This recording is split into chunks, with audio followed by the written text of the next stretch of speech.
patuloy pong iniiwas o sabihin na rin natin nililito, nalilinlang ang mga Pilipino dito po sa paulit-ulit na pag-amin ni dating Pangulong Duterte ng command responsibility at kanyang pananagutan at inaako ang lahat tungkol sa kanyang war on drugs at mahigit 30,000 ang mga nadiskrasya dyan ng mga kababayan natin, ang iba inosente dahil minor de edad.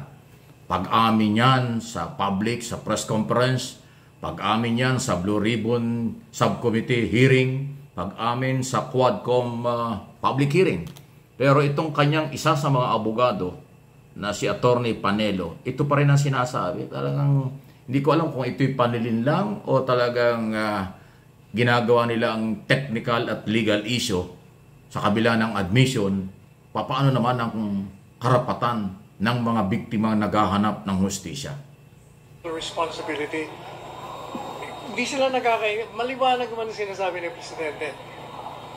His policy when he was president was he placed on his shoulder the success or failure of the war on drugs.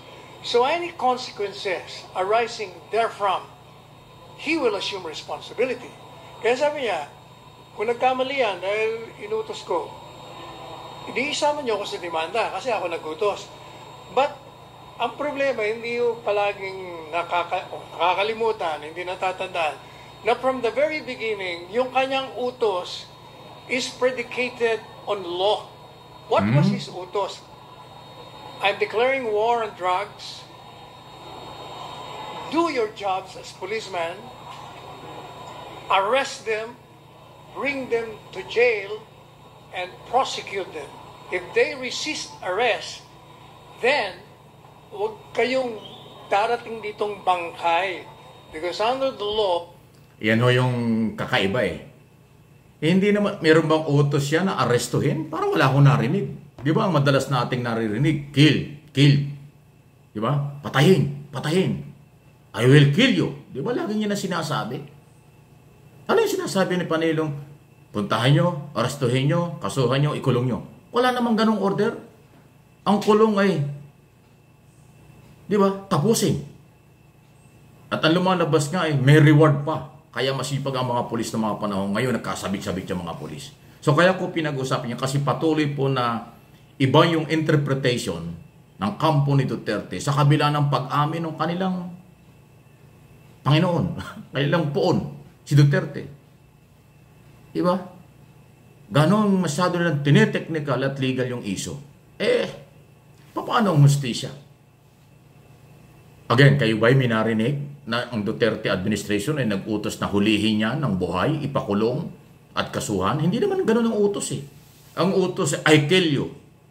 Kill, kill. Di ba yun ang utos niya? Walang utos na pag-aresto. Ngayon na sinasabi ni Panelo, meron daw utos na gano'n. Di ba? Kasi hirap na sila sa aking analysis at opinion. Hirap na itong mga kampo ni Duterte kung paano ipagtanggol, paano nila baguhin yung matinding pag-amin on record sa public hearing na hindi pwedeng burahin. At katunayan, nandun na po ang transcript of record na yan, ang record na yan sa International Criminal Court. Sa lahat ng sinabi ni Duterte, kahit anong paliwanag ng mga abogado, hindi nakapanipaniwala yun. Ang paniniwalaan ng tao at ng ICC at sana itong ating Department of Justice at mga prosecutor natin, yung pag-amin. Katunayan ay ang tinatanggap nga ng DOJ ay yung pag-amin, hindi yung pagsisinungalin o pagbabago ng istorya ng kampo ni Duterte. Ayan, ini-comment, reaksyon, malaya po kayo. Naku, speaking of Duterte camp, ito, may bago na naman, nabalitaan ba nyo ito?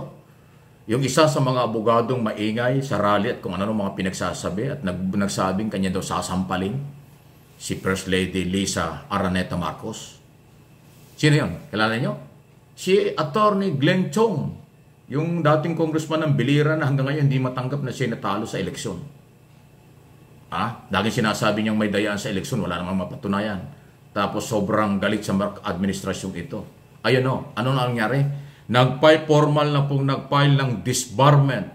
Pinatatanggal na po ang lisensya at pinatatanggal na sa Korte Suprema bilang abogado itong si Glenn Chong. Ang nag-file po ng kaso, ang nag-file po ay In behalf of First Lady Araneta Marcos ay si Attorney Andre De Jesus. So ayan, ayoko nang talakayin pa ang ibang iso kasi nasa Korte Suprema na.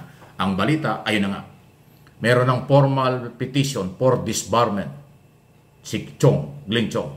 Kung yung mga gunita, isa ring abogado na malapit kay Duterte, meron ding nakapending na disbarment din, pagpapatanggal din sa kanya bilang abogado. Sa Korte Suprema, si Attorney Harry Roque naman yon. Ang nagfile naman doon si Attorney Melvin Matibag, yung dating Secretary to the Cabinet ni Duterte. Magkakasama sila sa gabinete noong panahon yun. Sa Attorney Matibag ng Batangas, Laguna yan. Yan ang nagfile kasi alam niya hindi naaayon sa batas yung mga statement ni Roque noon. Ito sinasabi rin ni Glenn Chong, yan din ang paniniwala ng kampo ni First Lady at saka ni Attorney De Jesus. So, dalawang abogado, okay, ang parehong nakasalang sa disbarment sa Korte Suprema. Yan ang development. Ay kasi nga ho, iba yung kanila sinasabi kasi ginagawa. Alam nyo, pag abogado ka, officer of the court, dapat may due process. Dapat huwag mong huhusgahan ng isang tao. Dapat huwag kang manghuhusga kahit kanino. Kasi, alam mo ang rule of law. Dapat pinapanigan, sinisilip, ang argumento na magkabilang panig. Ay ito mga abogado na banggit na ito, sa tingin ng mga complainant, sa tingin ni First Lady, sa tingin ni Attorney De Jesus at Attorney Melvin Matibag, nanghusga na. Kahit na mga officer of the court, yung mga abogado. Kaya yan ay ground for disbarment. So hindi ko nabibigyan pa ng ibang paliwanag kung anong mangyayari dyan kasi nasa Korte Suprema na. Ayan ang nangyayari. Yan ang totoo, pero hindi nila maibalita yan. Dalawa ng abogado ang nasa balag ng alanganin dahil sa kanilang mga batikos na sa tingin ng complainant ay hindi trabaho ng isang officer of the court or lawyer. Ayan, okay? So talagang maraming nakakasabit-sabit dito sa nangyayaring ito. Ano tayong magagawa? Kayo nag-iingay kung sumusunod naman kayo sa proseso ng batas. Si Duterte nga, umaamin na, inililigaw pa ninyo. Binabalik pa ninyo ang sitwasyon. Hindi naman pwede yan. Hindi lang kayo ang mga abogado. Maraming abogado ang gobyerno, maraming private prosecutor, maraming international lawyer, nandyan ang power ng International Criminal Court. So, may paglalagyan talaga. Abangan po ninyo kung anong mangyayari. Ano inyong masasabi dyan? Mga viewers, subscribers, followers ng aking mga channel? Dito sa Mike Abby Opinions at pati doon sa isang channel ko, MA Pinoy TV. Paki-like po ninyo, send po ninyo, paki-forward po ninyo, share po ninyo sa inyong mga friends sa media, social media, para maparating natin sa buong mundo, sa lahat ng Pilipino, ang kaganapan dito sa ating bansa. Ito yung epekto ng mga panlilinlang, mga fake news, mga pang-aabuso, mga pwede hong pangpolitika, yan hong mga disbarment case na yan at iba't ibang kaso. Ang daming kaso, si Harry Roque, may kasong libelo na yan, na pinaliterianis. Meron pa rin ipapile na kaso na sa DOJ na, papunta na ng korte, qualified human trafficking dahil sa POGO, non-bailable offense yan. Tapos ngayon, wanted na siya sa Kongreso dahil merong warrant of arrest siya. Dahil kinontempt siya ng Kongreso, kasama yung kanyang asawa. Nagkasabit-sabit talaga sila eh. Si Sal Panelo lang, walang pumapatuloy ko, ba't ayaw patulan si Panelo? Ang pinagbabanatan ito si Panelo, media na eh. Kaya di ba, si Noli de Castro, binabanatan yung isang araw, ewan ko sa kanya. Anyway, please like lang po at subscribe sa hindi pa.